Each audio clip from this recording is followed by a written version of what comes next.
Pak Cleo, apa kabar? Selamat datang di studio CNBC Indonesia. Baik, thank you for having me, Anaka. Terima kasih. Baik, Pak Cleo, kalau kita melihat yang disampaikan oleh Presiden Prabowo Subianto terkait dengan program 3 juta rumah, lalu seperti apa akhirnya ini akan mempengaruhi demand dari asuransi properti di asuransi digital?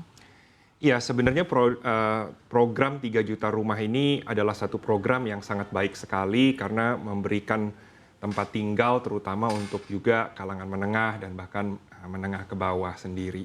Kita melihat bahwa pada dasarnya bahwa dengan adanya demand terhadap properti yang bakalan jadi sedemikian besar, tentunya masyarakat yang baru memiliki rumah perlu adanya proteksi karena konsep asuransi sendiri adalah memberikan satu rasa aman, rasa proteksi.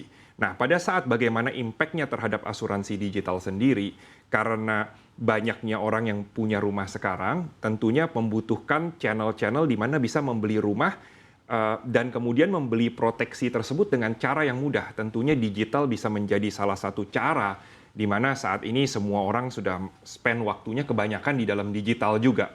8 jam mungkin kurang lebih orang bisa bermain lewat handphonenya. Nah, disitulah bagaimana kita bisa memberikan satu kemudahan dalam cara memberikan rasa aman terhadap pemilik rumah baru misalnya. Baik, tapi memang untuk asuransi digital ini sudah populer ya dengan asuransi properti.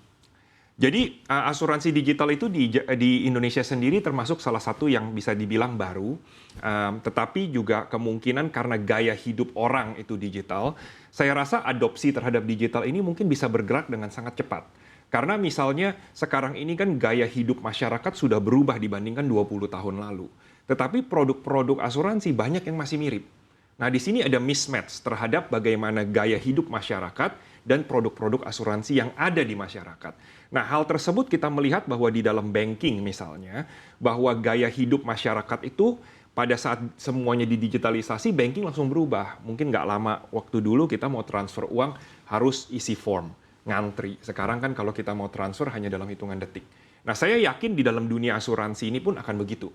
Dan termasuk cara pembelian asuransi yang saat ini masih dibilang cukup bertele-tele, seharusnya dengan adanya di asuransi digital, mudah-mudahan dengan gaya hidup yang semuanya sudah serba digital, ini bisa cepat berkembang ke arah sana.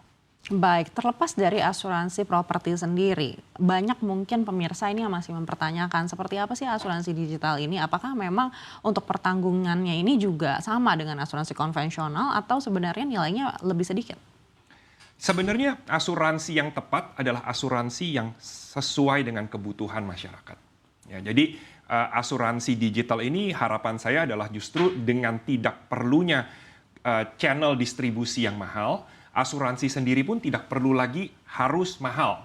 Sehingga bisa juga menjadi lebih modular mungkin. Bukannya produknya berbeda, tetapi bisa lebih modular. Sehingga kalau nggak diperlukan proteksi tertentu tidak perlu ada.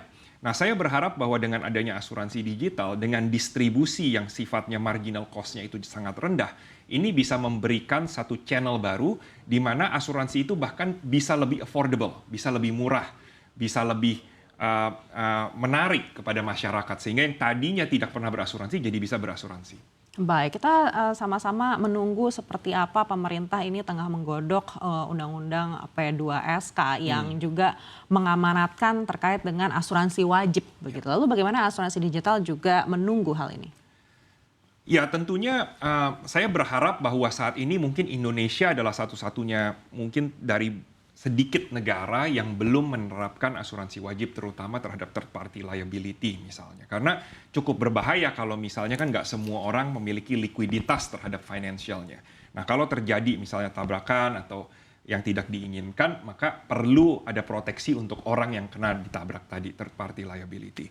Dan kalau saya lihat OJK sudah sangat aktif, asosiasi sudah sangat aktif untuk mengedukasi masyarakat terhadap asuransi wajib tadi, misalnya third party liability untuk kendaraan bermotor. Nah, bagaimana peran asuransi digital? Seharusnya peran asuransi digital sendiri adalah fokus kepada customer centric. Bagaimana kita bisa memberikan cara beli asuransi yang termudah. Cara untuk klaimnya itu termudah dan tercepat. Karena antipati masyarakat juga cukup banyak terhadap asuransi. Jadi harapan saya pada saat kita bilang wajib, itu bukan berarti jadi terpaksa, tetapi pool demand terhadap pembelian asuransi itu jauh lebih tinggi. Dengan begitu masyarakat akan lebih tenang. Kalau tadi misalnya beli asuransi, tentunya pada saat berkendara kan jauh lebih tenang, jauh lebih enak. Nah, pada saat diparkir kita lebih nggak worried. Nah, harapannya adalah masyarakat pun bisa aware dan teredukasi bahwa asuransi itu sebenarnya baik. Karena segala sesuatu kita nggak pernah tahu, itu memberikan satu cushion atau rasa aman. Sehingga kita bisa hidup dengan lebih free, lebih tenang, lebih nyaman, nggak ada rasa khawatir. Nah, itulah yang kita harapkan dengan asuransi wajib ini bisa mengedukasi dan membuat satu market asuransi ini jadi jauh lebih besar. Dengan begitu, ujungnya apa? Harga premi asuransi bisa lebih murah. Ya kan? Karena yang namanya tadi asuransi misalnya ada dengan adanya economy of scale, masyarakat jadi jauh bisa mendapatkan asuransi yang lebih murah. Itu harapannya dan klaimnya juga jauh lebih cepat. Baik, dengan volume yang artinya akan menjadi sangat besar karena adanya asuransi wajib ini, Anda menilai seperti apa kesiapan dari industri asuransi, terutama dari industri asuransi digital?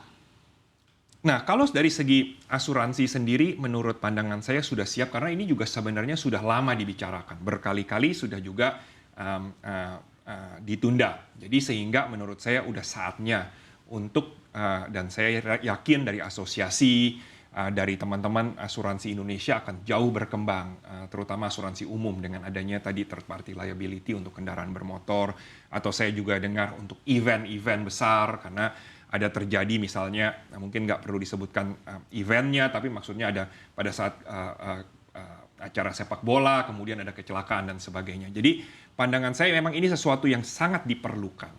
Nah, masalah kesiapan asuransi digital, seharusnya asuransi digital sangat siap. Kenapa? Karena digitalisasi itu memberikan satu economy of scale ini jauh lebih mudah dicapai. Karena sifatnya semua operasionalnya, semua pembuatan polisnya, semuanya dilakukan secara digital, menggunakan teknologi. Contohnya di tempat kami, itu di Tap Insure sendiri, karena kita juga mengcover misalnya di Gojek gitu ya. Nah itu pada saat rush hour itu bahkan bisa sampai ribuan polis yang perlu kita issue dalam waktu hitungan 1 detik. Nah ini tentunya bisa dilakukan karena kita juga menggunakan cloud, menggunakan teknologi yang canggih supaya polis itu bisa dilakukan dengan cepat dan juga pada saat ada klaim bisa disettle dengan cepat.